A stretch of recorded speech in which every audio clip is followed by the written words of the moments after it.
ضربه جزاء كابتن خلاص يعني ماشي. والله شوف، انا عايز اقول لك هو بيتكلم في القانون نفسه. لكن آه. انا في ليا وجهه نظر في حاجه كلاعب. معينه.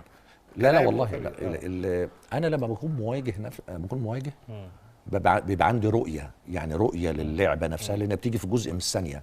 فممكن ايديا تمنع الكوره نفسها لما بيكون، لكن انا كان ظهري نفسها للعبه ما نفسها. هو ساعات يقول لك ده هي هو اتكلم انا التهور، استخدام لا ما فيش، لا ما فيهاش تهور. هو اللعبه ده اصل اللعبه نفسها التوافق العضلي العصبي هو الحركي. بص اقول لك على حاجه، الدوران اللي عمله دوت مع بالنسبة- سرعه الكوره من المنافس يا رضا، وانها تيجي في محمد عبد الغني انه يعمل كده. أيوة. وانا مش شايف اللعبه او الموقف نفسه.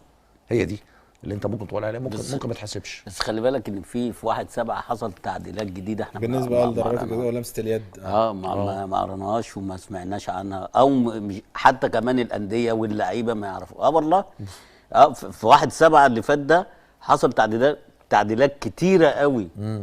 هنا موقف زي ده ممكن. طب ما انا اقول لك على حاجه، ما في نفس البطوله دي محمود البنا في كوره اسمه ايه، محمد أناج، رفع الكوره جت في الراجل وجت في زميله في ايده، ومحمود البنا راح الفار ورجع ما حسبهاش، مع انها ضربه جزاء واثرت على نتيجه المباراه.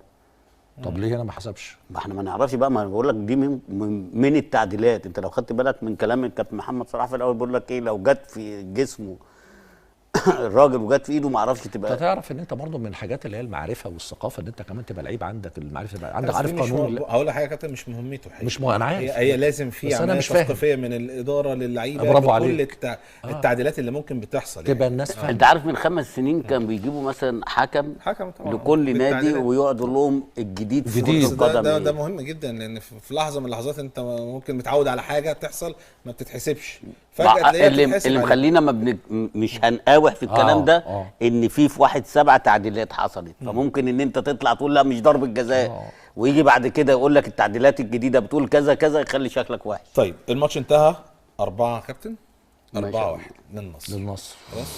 فطبعا صعوبه الماتش الحقيقه اللي جاي بالنسبه للزمالك كابتن رضا بقى يكسب.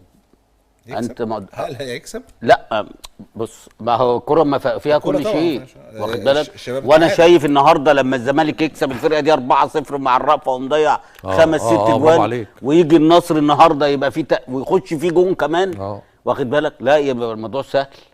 بس خلي بالك، يعني انا اتفرجت على شويه، الفرقه واقفه في ال18، الشباب المنستيري واقفين في ال18، فبرضه دي بتدي صعوبه. انما انت نادي الزمالك هيبقى قدامه حل واحد بس، ان يكسب، فهيفتح مساحات.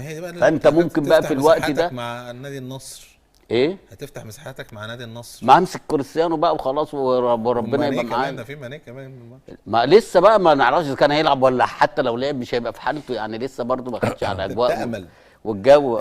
بس هي دلوقتي ان الزمالك النهارده ضيع فرصه عمره. المدرب ده هو السبب في اللي حصل النهارده، زي ما قلت لك، واخد بالك. يعني انا اختلف مع عصام، هو قال السبب الاولاني للمدرب، انا معاك مليون في المية.